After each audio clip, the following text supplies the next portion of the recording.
Welcome to the Nate KG podcast. I'm your host, Nate KG, and this is a show about jump rope where I connect with and share the stories of all types of jump ropers, including beginners, elite competitors, enthusiasts, and everyone else in this community. On this episode, I bring Lee Reisig back to the show to chat about a lot of very specific jump rope skills, history, performance experiences, and a lot more. This is our third podcast together, and if you haven't heard the other ones, I would highly recommend checking them out because we reference a few parts of our previous discussions in this one today. This is also part 2 of a 2-hour conversation, so just a heads up that we do pick up in the middle of the discussion at the start of this podcast. All the show notes for this episode can be found over at natekg.com, and now please enjoy this conversation with Lee Reisig. I think I have an approach for that. Again, going back to what you're talking about with, the double under CrossFit community isn't necessarily targeted to identify that, which I totally agree with. But typically, like if I were to do a training, whenever I do like a CrossFit clinic, I always have a section in there where I talk about the different elements. These are footwork type of skills, these are crossing skills, these are wraps, these are releases, these are multiple unders, and these are power moves. So those to me are the 6 elements. And so if I were to look at that skill and try to express it to somebody, I would say, yes, look at the feet move. That's the footwork part of it. Now, if we take that out, take a look at what the arms are doing. They're doing this EB cross. Okay, now if we take that out, now we have the spin element. Yes, I think if you were to build up from the bottom and teach people footwork skills and teach people crossing skills and teach people a spin, they'd be able to break it down, hopefully. But you'd have to do it, the right way. And again, you have to introduce it to them as this is a type of skill. This is a family of skills, rather than this is the side swing cross EB, whatever. Because if people see just a list of tricks, and this happened a long time ago with the IRSO skill list that they would put out, and this is kind of the reason why the jump event came forth. But if you just try and name every skill, then you have people who think that those are the only things that can be done. Whereas if you introduce them as like, this is a spin, there are 30 different ways to do a spin, but this is one of them, then they can start to look at the differences between a regular spin or a 360 or a Texas style or a full turn. And you can see those differences, but they're still just spins. But you can identify them as, a family. I don't know if any of that makes sense. No, it does, because you're effectively, I guess the way I kind of organize that, and it's what you're saying is spot on with the way I've been thinking the past couple of years. And it's basically taking this, there's a definition mindset, like a dictionary, versus an actual progression. And those two things are extraordinarily different. And it takes a lot of thought. And I guess that's kind of, obviously seeing a lot of different jump ropers in all aspects of the jump rope community, putting out information and putting out, skills. And these are the top 15 skills for this sport. And, here's my, my version of whatever this skill is. It's that whole idea of like, are we taking something that, we've seen a lot and just saying that this is the best, or are we actually digging into the root of what this movement is and identifying the physics and the principles of what's really happening here? And that's, I like this conversation a lot because it reminds me of like why, like, a lot of people don't know about RX Markey or Dave Newman, who's the owner, but like, that's why I always have, worked with them in the past, and why I went and worked there is because Dave, like, when he made his coaching system on double unders, this is the way he thought. This is the way he approached things. And he came from a gymnastics background, so he was already, predisposed to this kind of like systems and physics thinking. But it's true is that it's an athletic movement. The body is a bunch of levers and joints, and it moves a certain way. So, and there's patterns and stuff. So yeah, no, I really like that. This this is really fun. This is the kind of stuff that I think about like on my own. So it's nice to bounce back and forth and chat about it, you know? Right. You're not crazy. Yeah, right. Exactly. Actually, and another thing too that I'm thinking about is it helps people learn so much. And I've gotten a lot of feedback not a lot of feedback, but I have some feedback that, these systems and, progressions can seem very limiting. And it, on the surface level, it can seem limiting when you're comparing, here's the first 15 skills, or here's my list of how to go from A to B to C, can seem more limiting than here's a dictionary full of things. Mm-hmm. But at the same time, once you, like, your jump vet is literally the perfect example of this. Once you've identified those couple rules and you actually understand what's happening, everything else opens up and it solves a lot of issues. I have so many people that I talk to that are newish to jump rope, or even people who have been jumping for 3+ years. And I explain one concept about, like when you turn around, the rope's not changing direction. It needs to stay upright. And then all of a sudden that changes everything, because before they were trying to turn all the way around versus keep in mind what the rope's doing. So, yeah, I would imagine we're going to come back to this topic, but I'm curious. Okay. We mentioned performances a little bit ago. And I really want to ask you about America's Got Talent and America's Best Dance Crew, because you were on a couple different teams doing that. I have a silly question and then a legit question. The silly one is, are Nick Cannon and Mario Lopez cool dudes? Well, to be honest, we didn't interact with them very much at all. Like when we were doing, I guess in the case of both shows, we have choreographers and assistants and people who are helping us to create the best performance possible. And then the day of the show, we're all sequestered in, this backstage area. Mm-hmm. And we come on stage and Nick Cannon or Mario Lopez is there and they do their thing. And then we do our show and then we leave. Like, it's not like we're all hanging out backstage for weeks talking to these guys. Mm-hmm. Like, they're not even there most of the time for any of the rehearsal week. They have people stand in and say their lines and help them focus the cameras on where they're going to be standing and blah, blah, blah. And they're literally only there for the show. And that's their bit, So, so yeah, like as far as I had interaction with them, yeah, they're great people, but they were also at work when we were when we were talking. So it's hard to tell if that's their real personality or if that's what they do when the cameras are rolling. That makes sense.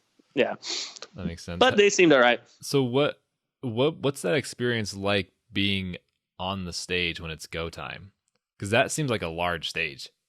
Yeah, it's a large stage, and it's a little nerve-wracking. I mean, sometimes you feel good about a performance, and sometimes you don't, just depending on how much time went into the rehearsals and things like that. I mean, there were times when the routine that we were performing, we had done so many times, and we were so comfortable. For example, the very first time on America's Best Dance Crew, where we're wearing the green jumper suits and that was a routine that we had created weeks before we were even brought out to the studio, and then when we were there, they tweaked it a little bit, but not a whole lot. So like that routine we've been doing for weeks, and we felt good, and you could tell with the energy and everything, like we knew what we were doing in that routine. Right. Mm-hmm. And then there are other weeks. There was another week in that same show, we did a Lady Gaga performance,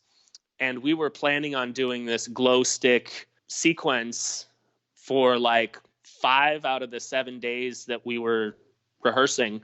We had this glow stick sequence in, and then when we get there to shoot it for that day, they saw it and they were like, yeah, that's not going to look good on the cameras. We need to change that. So we had to make another 4/8 counts, which is roughly like 15 seconds of this routine. That's only a minute long. We had to make that up like the day of. and it ended Jeez. up working out okay, but like you could see it in our faces that like we're not ready for this, you know. Right, Yeah. right. So there were some times you were there, you're having a great time, and there are other times you're like, oh my gosh, I can't believe what we're doing. And then also sometimes like I have this habit now of routines being very similar to things that I've done before, but not quite. And Mm-hmm. so I'll just go back to muscle memory and do my old thing and not realize that I've done something different. And so then I have to change and I get this deer in the headlights look, and I hate that feeling. Yeah. No, I know what you're talking So about. yeah, Mm-hmm. but yeah, there are certain performances that you're like, yeah, we've got this, and I like those especially. Um, but yeah, How did it go with the fire ropes on ABDC? Because that was intense. yeah, that one actually, that one was an interesting story because I had done fire ropes for Welcome to Jumptown, and that was like the first time I'd really done it. I'd done a little bit before, but like that was most of my experience was doing fire ropes with Welcome to Jumptown. And you made Uh, fire ropes because one day you were thinking to yourself, what would make jump rope even cooler is if the ropes were on fire. exactly. I'd seen like you know, fire performance before, and I was like, yeah, we can do that with jump rope. Let's try it. So so I did that, So crazy. and so when we Fire got to ropes are ABDC, scary. they are scary. And there's a lot of things to be scared of that I didn't even think about. Like I'm thinking about the fire, obviously, but the smoke inhalation is a big problem. Mm-hmm. The oil that can fly off of the rope is a big problem. Figuring out how to extinguish it when you're done is a big problem, right? So these are the issues you have to deal with if you're doing fire ropes, people. If you don't know, The um, first time I ever did a fire rope, I used kerosene instead of lamp oil. oh dear, yes, That was a terrible idea. But when I picked it up and turned it, it was like the coolest sound I've yeah, the ever sound's real heard. cool. Yeah. Yeah. So yeah, we told the producers on America's Best Dance Crew, like we have fire ropes, we can do this. And so they were like, okay, let's kind of hold that in our back pocket until we think that it would be appropriate for the show. We're like, Mm-hmm. okay, great. So we started going a couple weeks into the show, and it was looking like we were going to get kind of towards the bottom of the barrel these next couple weeks. So they're like, okay, now's the time to light it on fire. And we had disco week with our music challenge or whatever. So Mm-hmm. of course we were like, Disco Inferno, let's do it. Mm-hmm. And they're Mm-hmm. like, yeah, that's a great idea. We love it. So we show up at rehearsal, and the fire marshal's there. He's like, not going to happen. And we're Sweet. all like, what? And he's Yep. like, yeah, this is not safe at all to do in the show. And so then he's like, how many of you have done this? I was the only one who had done it before. So I raised my hand, and he's like, absolutely not.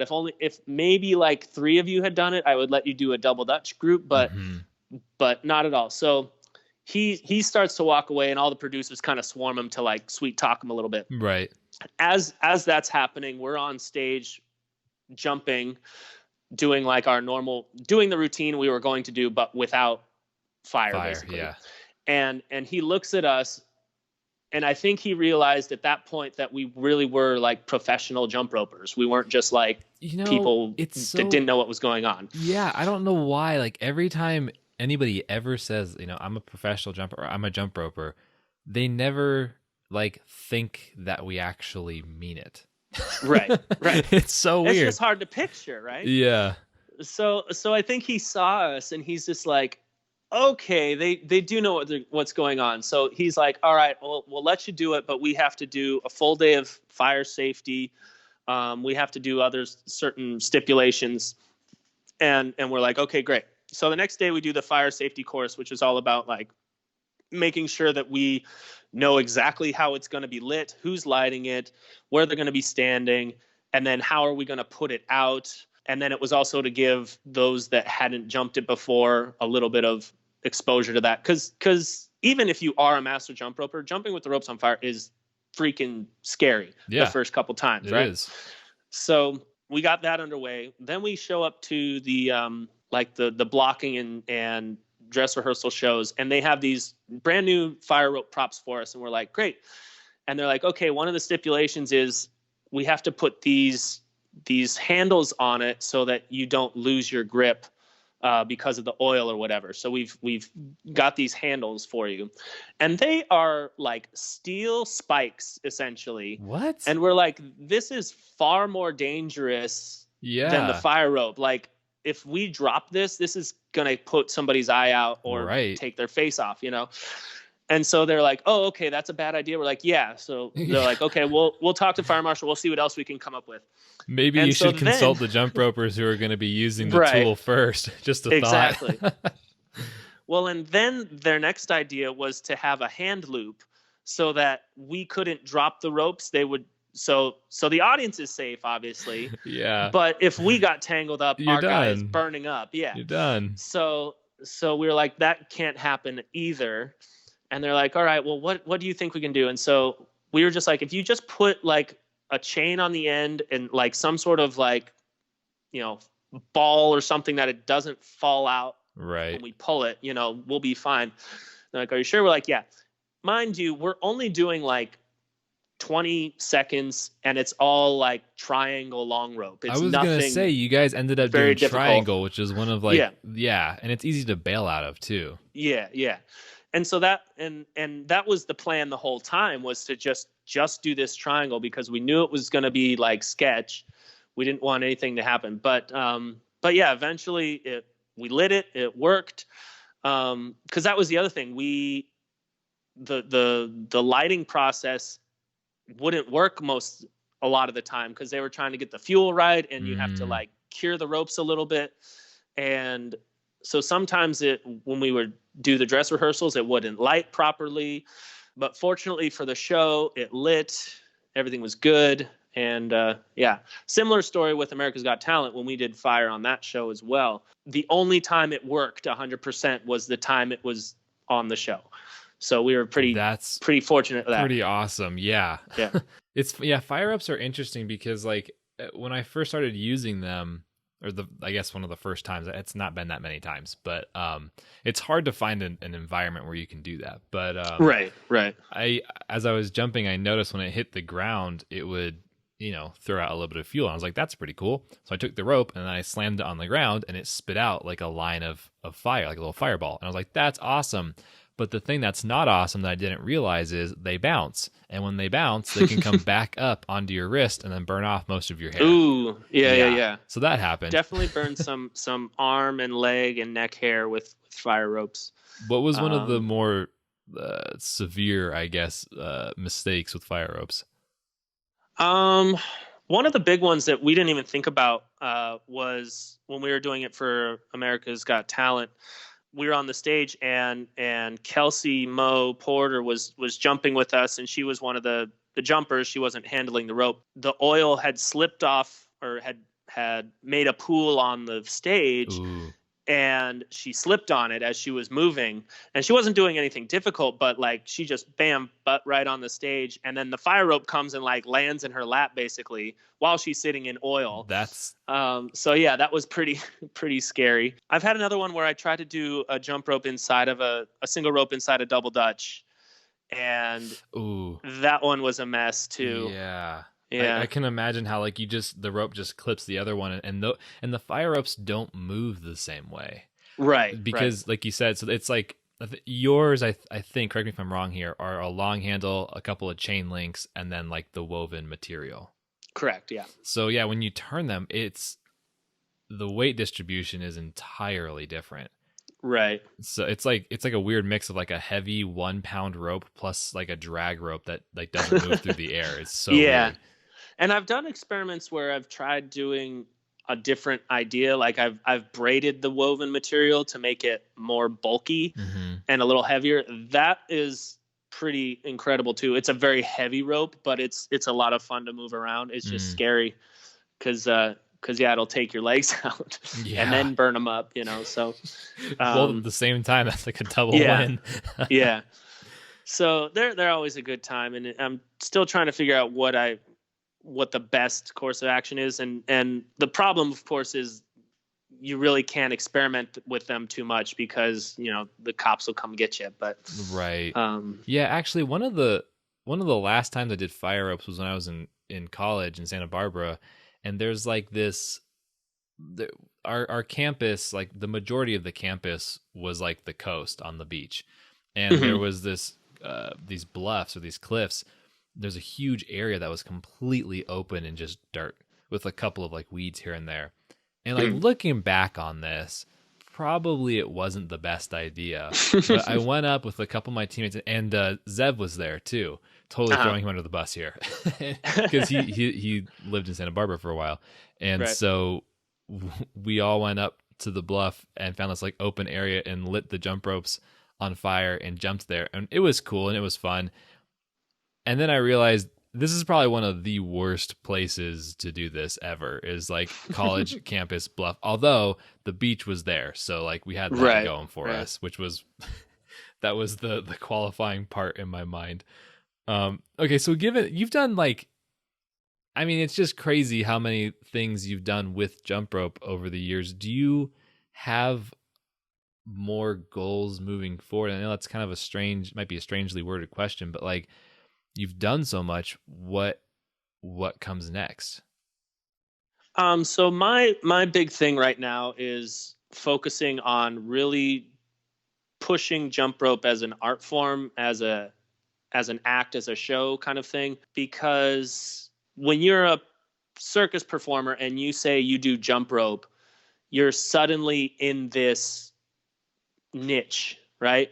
You are the children's happy-go-lucky bouncy guy, whereas if you are a juggler or a silks performer or an aerialist or something, you can be dramatic, you can be funny, you can be, cool and casual, a lot of different things. And jump rope has been this one spot.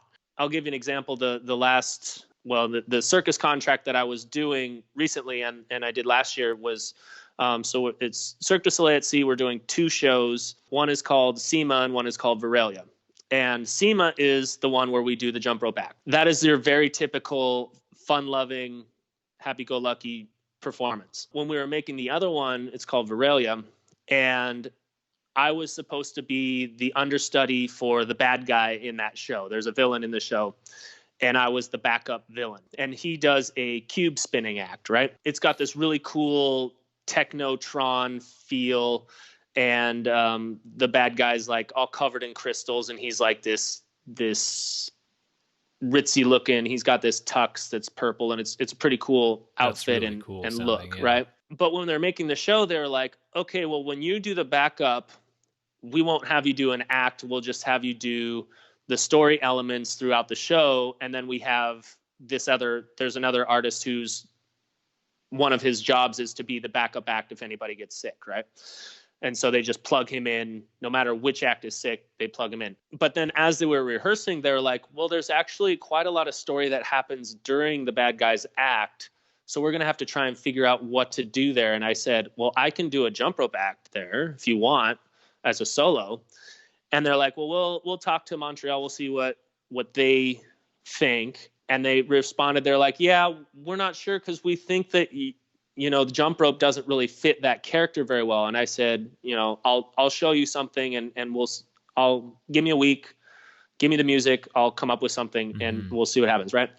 So after a Engineer week, brain put to work. right.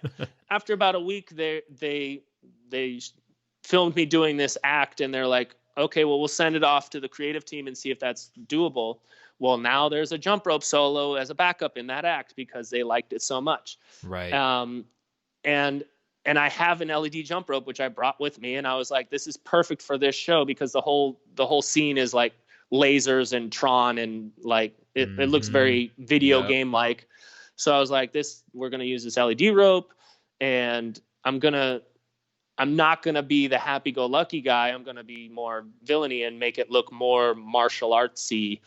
And they liked it. So now I have that kind of avenue to do. I want to do, several different ideas for acts, but then my ultimate goal is to get a jump rope shows together. We're one of the few performances out there that you can do a 5-minute circus act but we can also do a 45-minute show Mm-hmm. or longer Mm-hmm. if we want to. So right now I'm designing shows so that they're all kind of cohesive and have a storyline and have a music motif.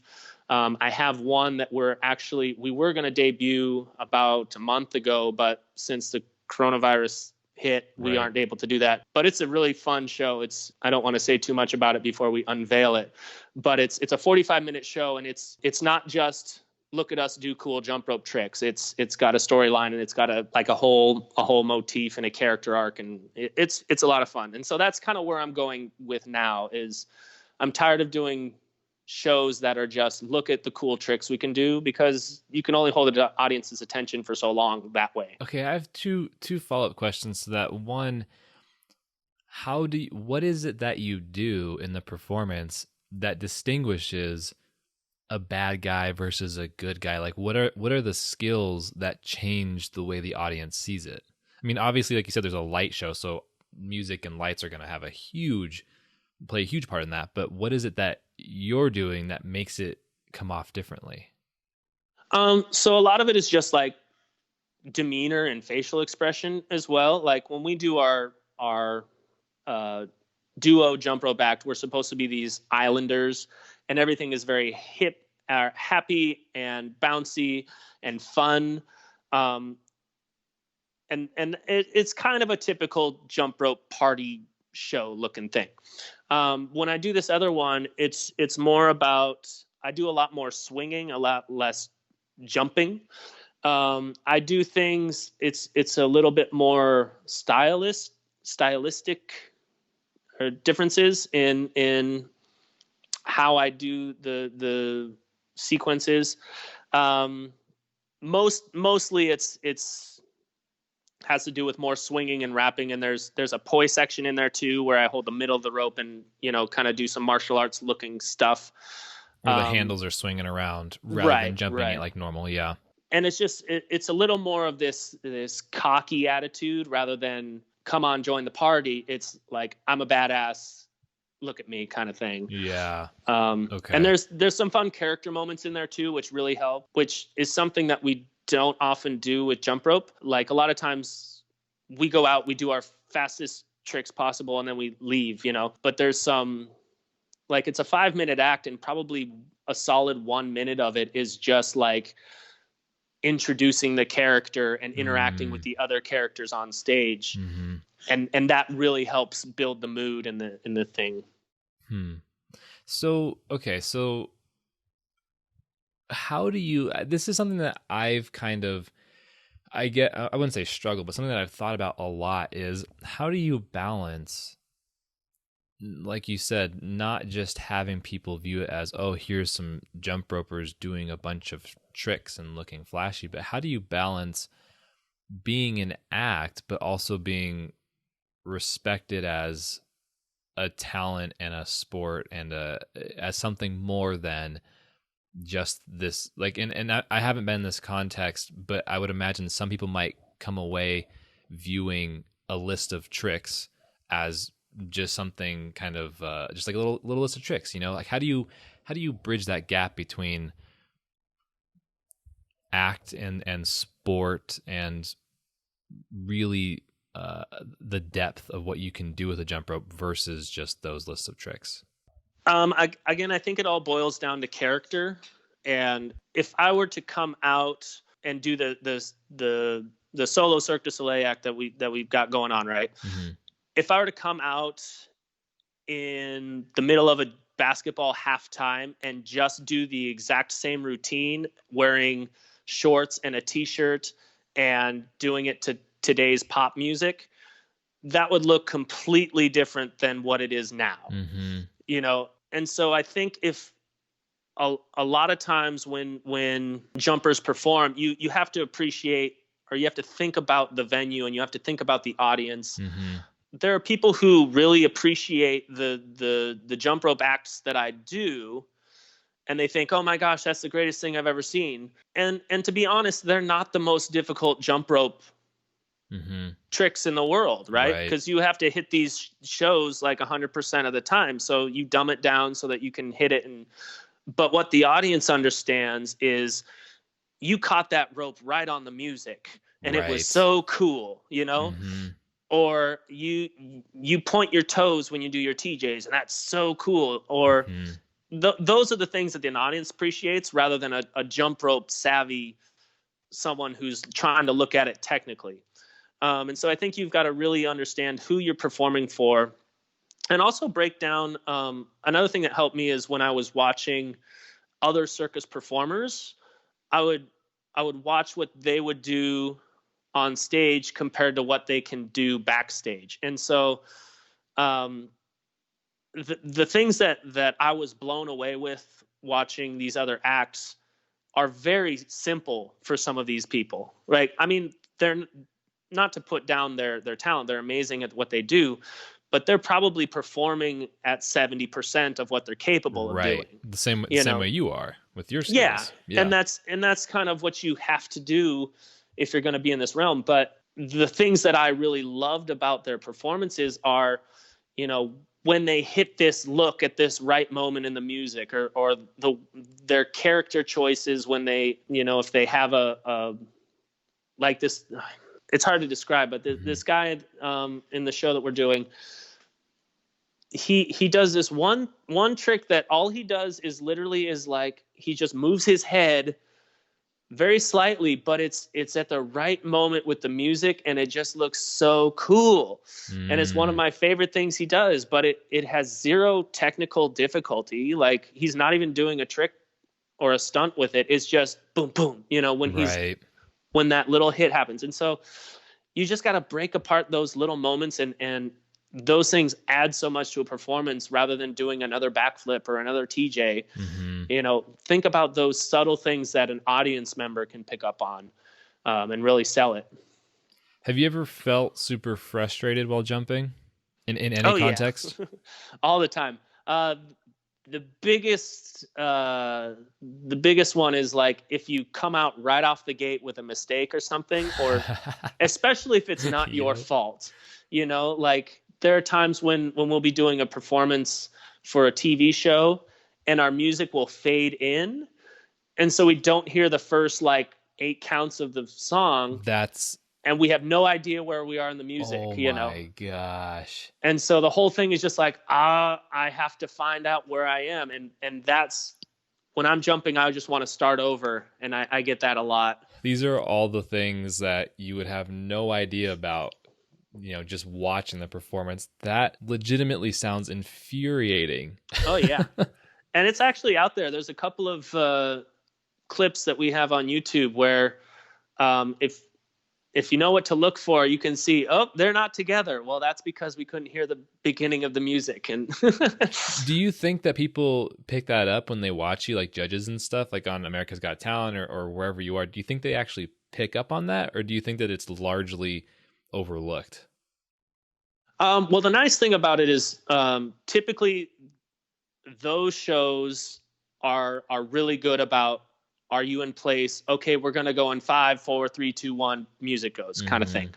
The ones that I've had the most trouble with is when we come off of one of those shows and we're doing like America's Got Talent or Good Morning America or something like that, and they want to see like a repeat performance, and they're like, okay, they're going to show you what they've got, and the anchors are talking, and there's kind of music like a DJ in the background so that the crowd is hyped, right? And then they say, let's hear it for flight crew, and then our music starts to fade in.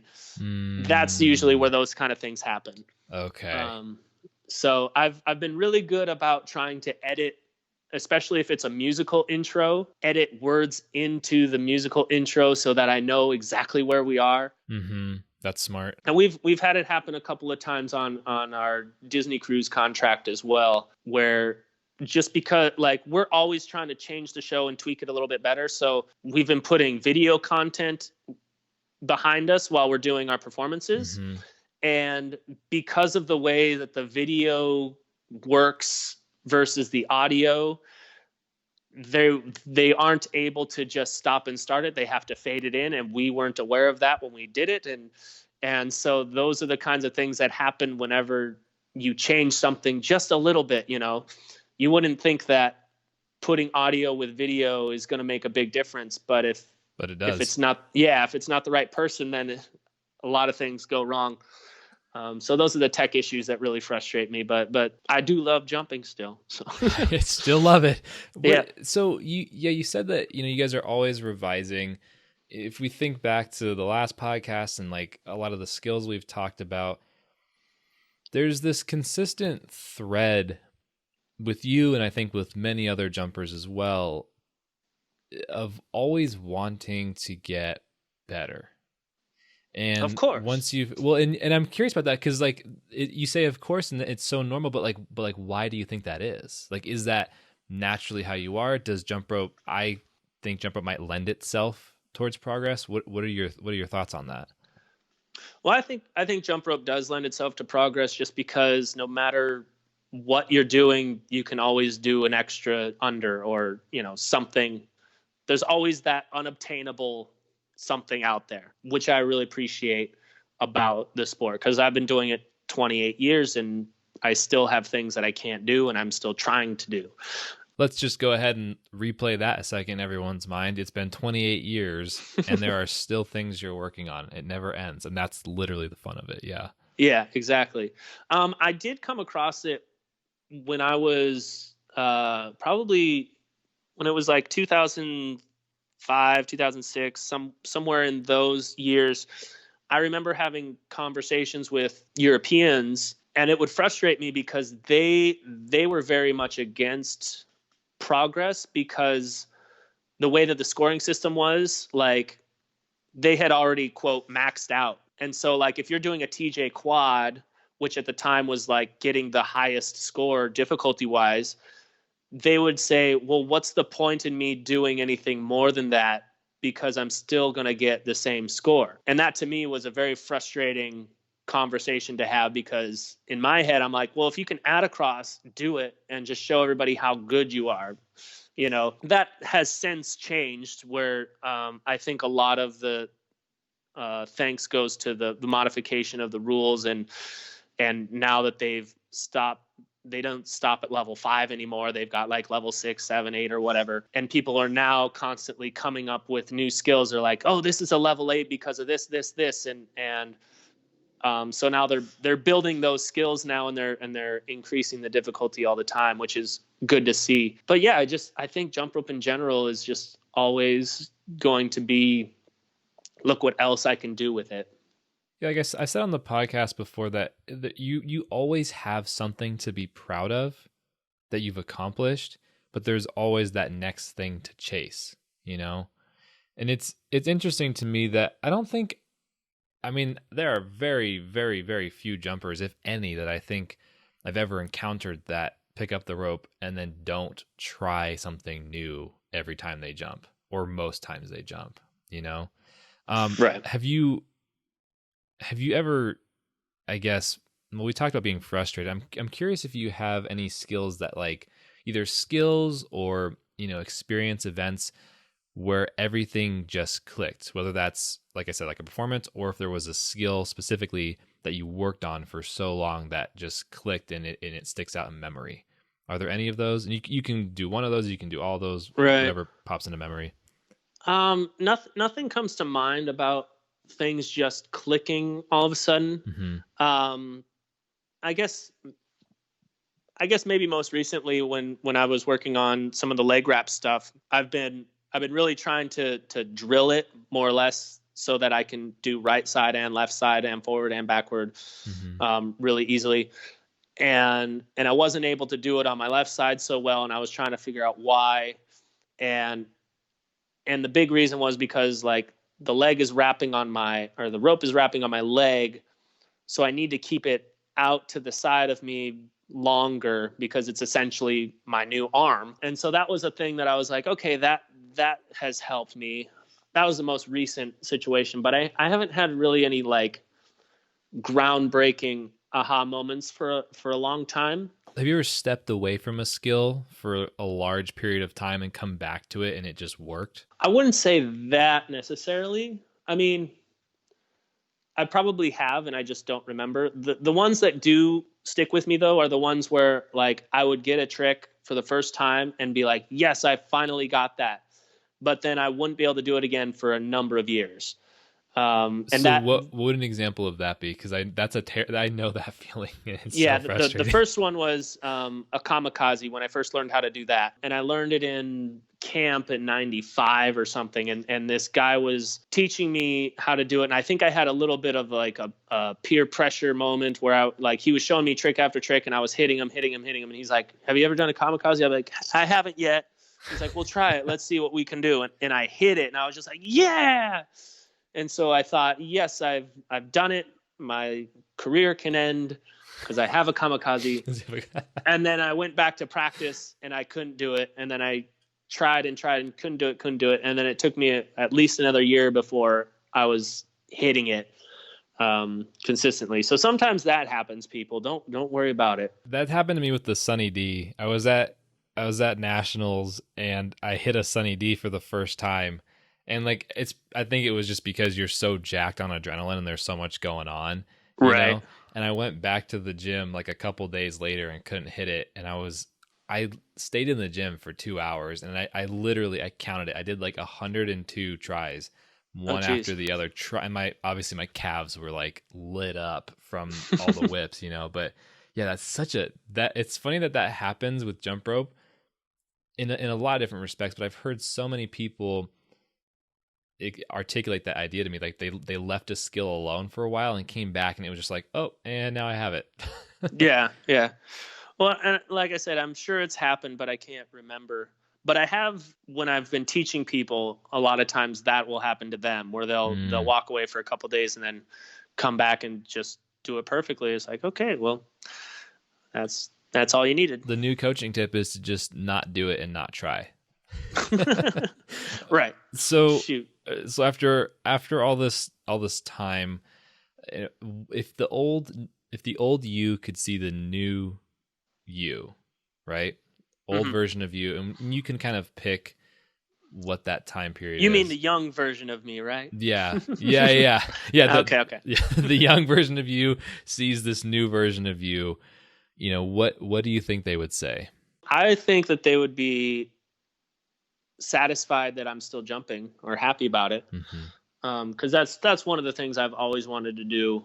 When I hit that like 20-year-old mark, I'm like, I'm not done jumping, and I hope I can continue doing this. So that's a big one. Yeah, I would also probably point out that I'm working a lot less, because like when I was a younger jumper, I always worked on the most difficult skills, you know, and that to me was my driving force. And now I'm not focused on that as much as I am about, you know, choreography or character or working on my business and all these other things that really excite me now. And so I would be interested, or even like just how something looks is a big aspect of what I try to do, as opposed to just the big tricks.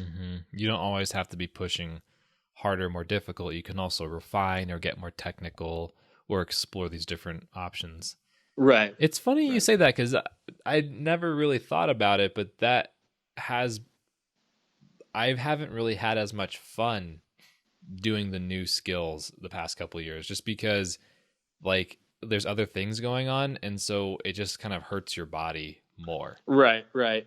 Well, and especially with the jump that has happened in difficulty, you know, it's hard to get better power wise unless you have access to like a spring floor and a trampoline and all these other things that I'm very excited to see what everybody comes up with all these, like Porter, for example, doing like backflips with an AS and a toad, like, but I was never much of a tumbler. So there's like, I can barely do a round off back tuck. I doubt I can even more, but so like I can be excited for him doing that, but I'm not going to try and do it myself. Right. But there are certain things that are out there that I'm like, yeah, I want to get into that. And that's where like these leg wrap things come around, because those are skills that I can see the difficulty. I can see the style in it. And I can see to myself, I can do this and I can make it my own, and it can be something I enjoy. So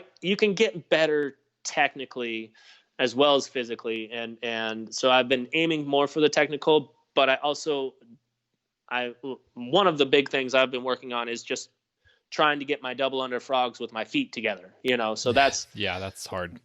That's a thing that I'm focused on. And once I'm able to do that, then maybe I'll, upgrade to trying a triple under frog or go back to doing AS frogs or something else. But for me, I think like I need to focus on the physical things, just make them a little tighter, and the technical things, that's where I can really explore. Have you ever had a lull with inspiration? Ever been like kind of not a little bit disenchanted with jump rope? Has that ever happened? Yeah, it has happened before. And to be honest, it happened a little bit before I moved to Orlando, and actually before I moved to Ohio. It was kind of like I was done, not necessarily done with competing, but like the people that I enjoyed competing with and being on the team with started to phase out.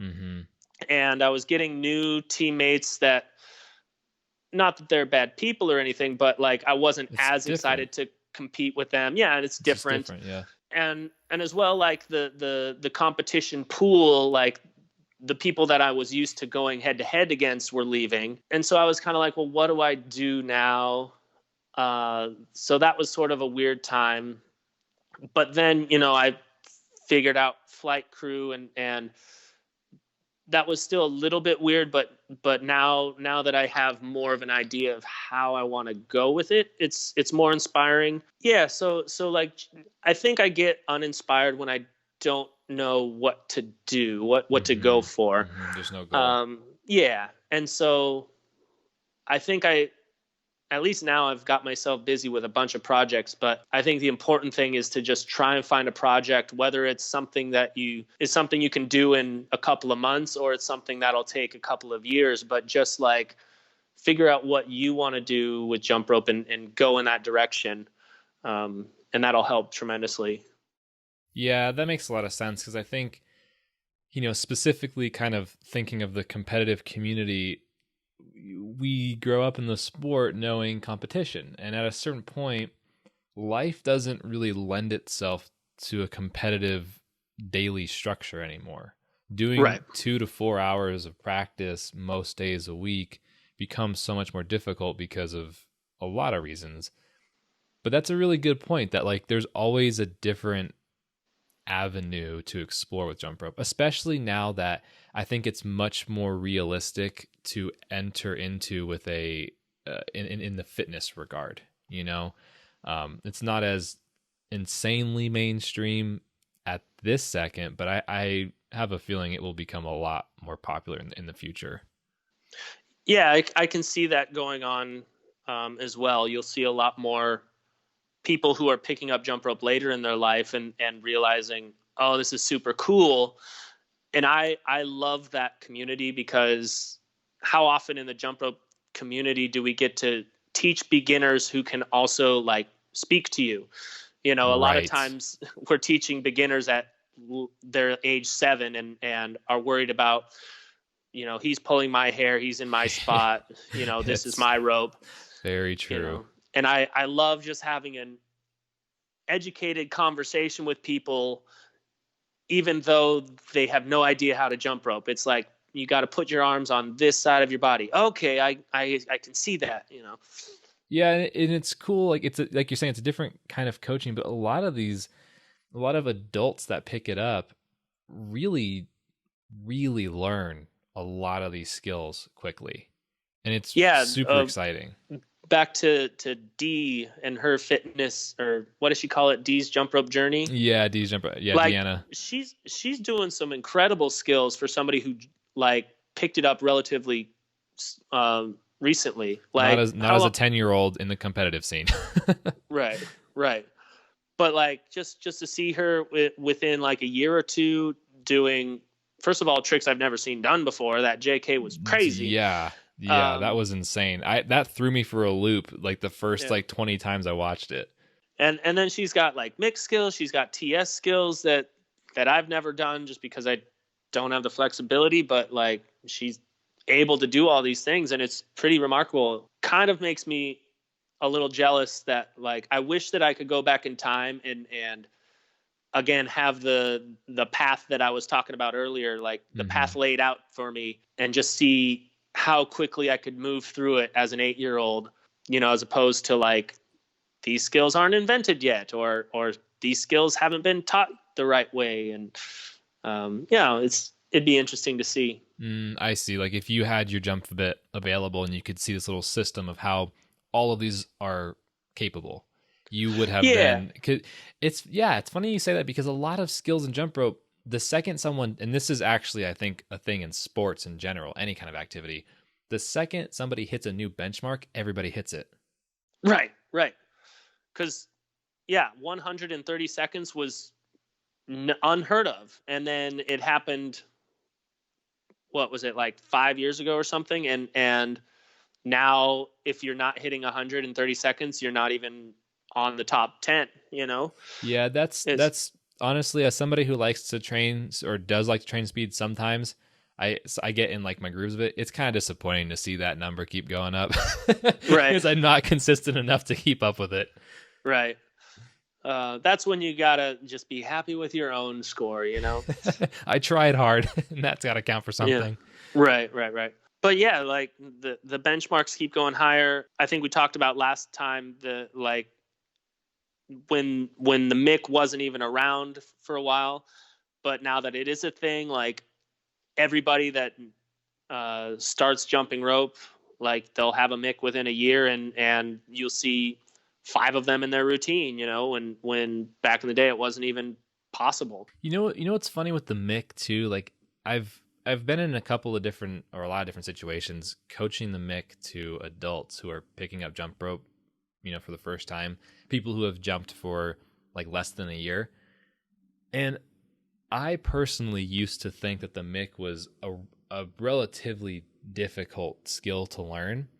And it's so crazy. The more people that I've coached doing this, the more I've realized most adults who have picked up jump rope and do not have a huge repertoire of skills yet, if they spend 1 hour on it, it's been so consistent. It's really weird.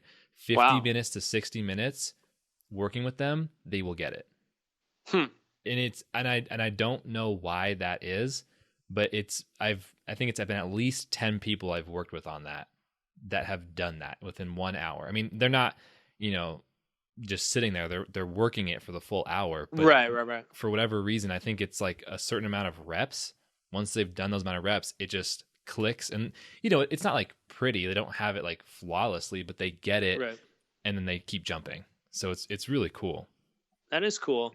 Yeah. And that's one of those skills that, as like I said, I've tried to lay out this pathway, I'm really confused about, because I learned it when I was 20 years old, and it's not physically a very difficult trick. Like anybody should be able to do it. And so I have to figure out like how much rope control do you need to learn before you're able to do a MIC? Like, do you just need to learn how to do side swings? Do you need to learn how to do a crisscross first? Or at what point does the MIC lie in that learning process? And I think that's pretty interesting to hear that you're able to teach these guys within an hour of doing it. It's crazy. What I found so far, if I was to offer some kind of an answer, it's that with the rope control, I have them do the horizontal spin on like mixing the pot. We spend 5-10 minutes just mixing the pot and explaining that, and then you visually show them how that, if you're using your right hand, it's a clockwise motion, left hand would be counterclockwise. You show them how that is you just pick it up and make it vertical. And then that, to us, that's very common and standard, but to someone who's brand new, it's like, oh, and then you just explain how to wrist pop the right way. And like those two things seem to get people 90% of the way. Right. And then finishing with a toe catch and like catching the rope underneath your toes, like that seems to be something that really unlocks the skill. Yeah, I do that a lot too with every trick I try and teach them, is catching it under the toes before we jump. just so they don't have to worry about that part of it, you know? Yeah, and it lines everything up so it's effectively the same thing as a Right. jump. Yeah, it just takes away the stress. Yeah. I'm curious what skills you think are underutilized and what skills you think are like overused. Well, up until recently, I would say that floaters were underutilized, because I remember, I don't know if I came up with that concept, but I remember like introducing it to my circle of people, um, way back when I was doing the Jumperpedia stuff. That was probably a good 8 years ago. And I saw the potential for it because you can literally let go in any position and regrasp it in any position. You know, that's the potential for it. And so I had like several different variations of it, but now that it's becoming more of a thing, the creativity is just blown up, and I love to see it. Now we're getting into the zone where people are mixing it into power sequences. I don't know if you've seen that. I have, yeah. But those are pretty cool. Like LJ does some crazy stuff with that. Yeah, he does some cool floaters. Devin does some really cool floaters. So I that one was one that I was waiting for the explosion, and it finally did. So I'm very happy about that. The overutilization, I think, right now is the leg wrap stuff. I think they're great skills, but when you're doing a 20-second combo and you're not doing anything but stepping, I think that's a problem, especially if you're calling yourself a jump roper, you know? So some people do it very well, and they're able to weave the jumping skills with the non-jumping skills, or at least make the non-jumping skills something that's a little bit more difficult. But some folks, I try to imagine watching them and say, like, this could be a yo-yo routine, you know, because they're just like wrapping the rope around themselves and not doing anything. So that's a little bit over the top for me, overutilized. The other thing that I think is a little overdone is some of the over the top gymnastic skills. Don't get me wrong, I love to watch them. Yeah. But again, if you're doing more flips than you're doing jump rope, it is becoming a gymnastics routine and not a jump rope routine. So I really appreciate the people who can weave those skills in and out of skills, or especially if they're doing a cool trick using the rope in some way. So yeah, I think just in general, for me, I don't like to see one specific type of skill over and over and over and over. I like to see it kind of mixed in. A variety of everything that's possible. Yeah. Yeah, I think it would be fair to say that you would have invented the floaters. I mean, it's difficult because every region, like similar ideas are hatched at similar times. And, right. And I see that a lot with new jumpers who do a skill they can't recognize somebody else doing. They view it as a brand new invented skill, which I think, again, back to our piece about defining skills and breaking it down, would help a lot. But I think for you with the floaters, I think it's fair to say that anything that you might think you created, you have. and I think that a lot of jumpers like yourself are very humble, but I mean, given your history and given your level of talent, I mean, I think that that's very fair to assume. Well, and to be honest, like, so I remember seeing like a floater skill before in like a lot of Europeans actually do it, and they still do it, where they're doing like a side swing and they just let go of the handle and regrasp the handle. And that was a big thing in Europe. And so I saw that and I was like, okay, I like that idea. And so I wouldn't say I came up with, like, I don't know, maybe I was the one who said, this is a branch. This is a whole branch of skills that needs to be explored. Because I remember seeing that first, but nobody ever really went after it, you know? Yeah.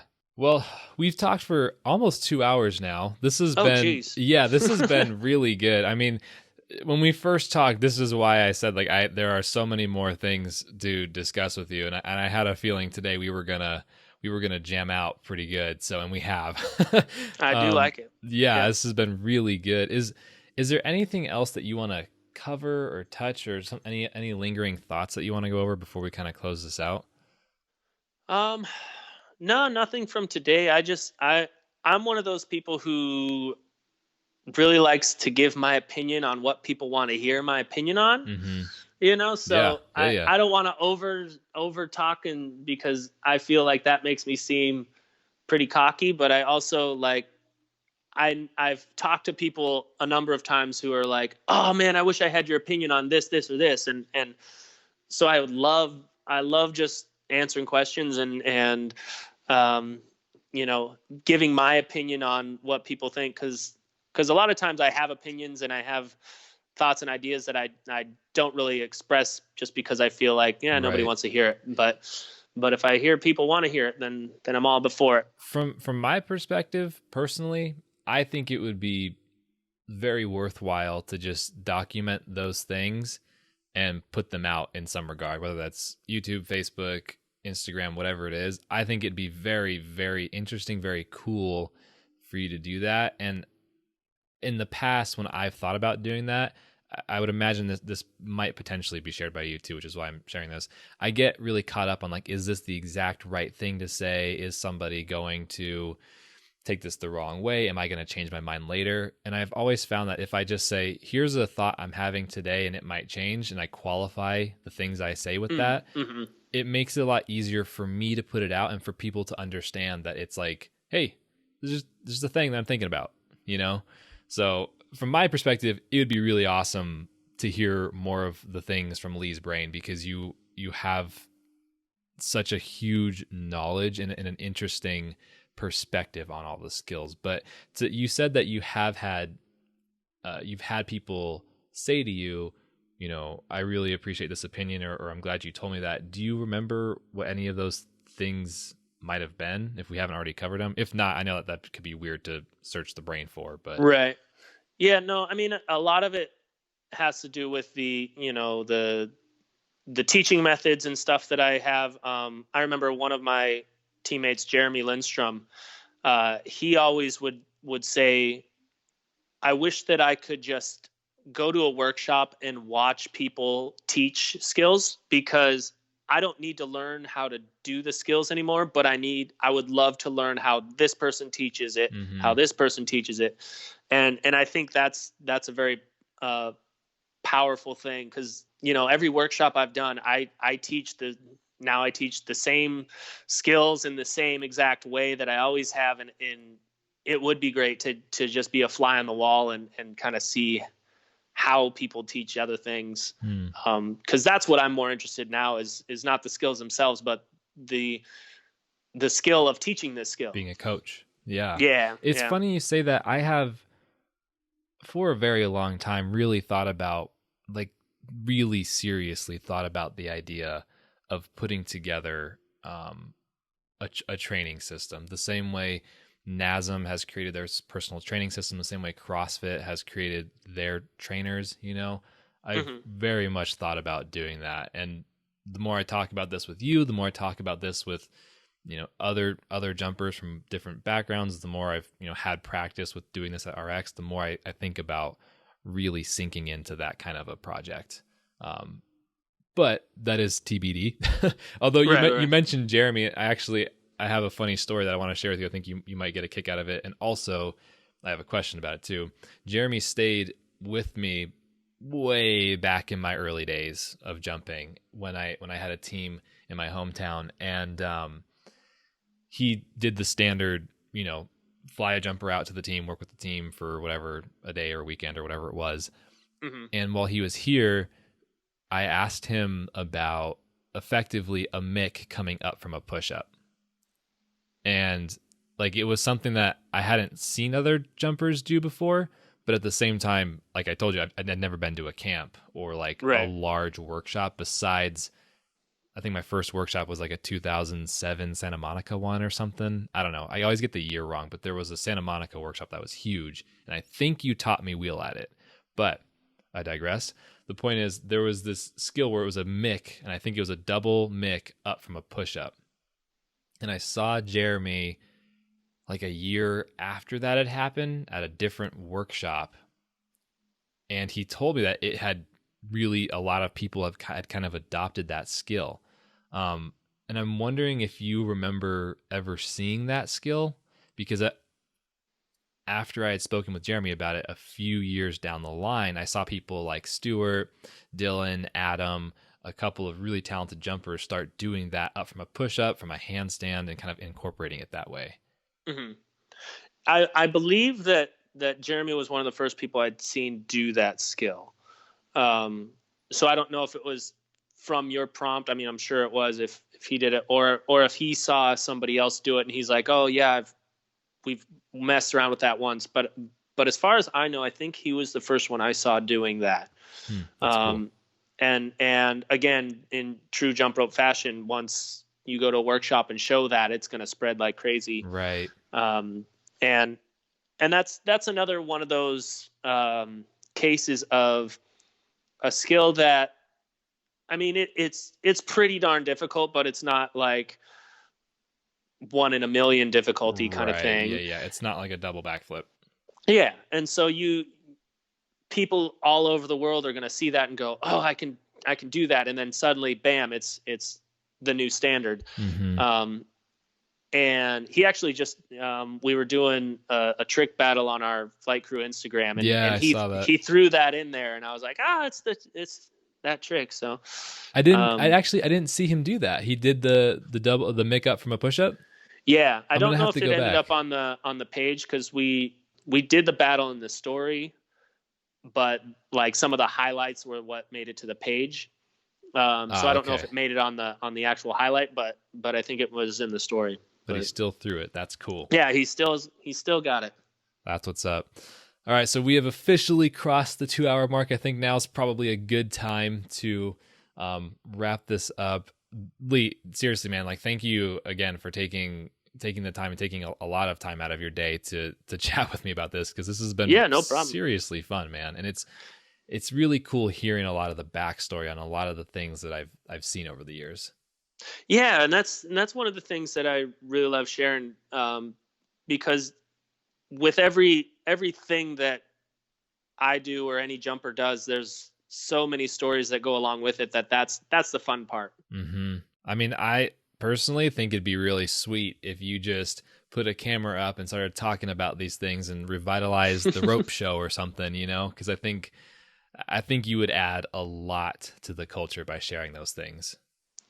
It would be fun. I think when you're talking about what keeps me from doing it, I believe I always try to do like a every Wednesday post situation, and then it gets to be Tuesday and I'm like, I don't have anything yet. And so I just don't do it because I'm afraid of the schedule. Mm-hmm. But I might, if I do try and come back with something like that, it would be nice to just make it a little less scheduled, so that like I don't feel the pressure of needing to do it, but just like, it's out now. So no, I understand what you're saying. For some reason, every time I put a schedule on things too, it makes me not do things. It's really weird. Like, I have vlogs from last year that I'm just now finishing because I kept setting deadlines and just never meeting them. So I feel that. Nice, man. Yeah, thanks for having me out. And I love talking jump rope. So I would imagine we're going to do this again at some point. So sweet. Yeah. All right, Lee, you have a great rest of your day. Thank you so much, Nate. Talk to you later.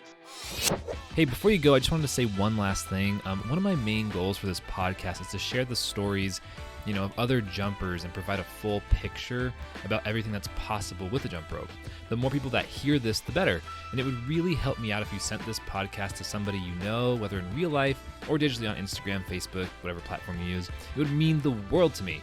So that's it. I hope you have a great rest of your day, night, lunch, evening, whatever time it is for you right now. See you later.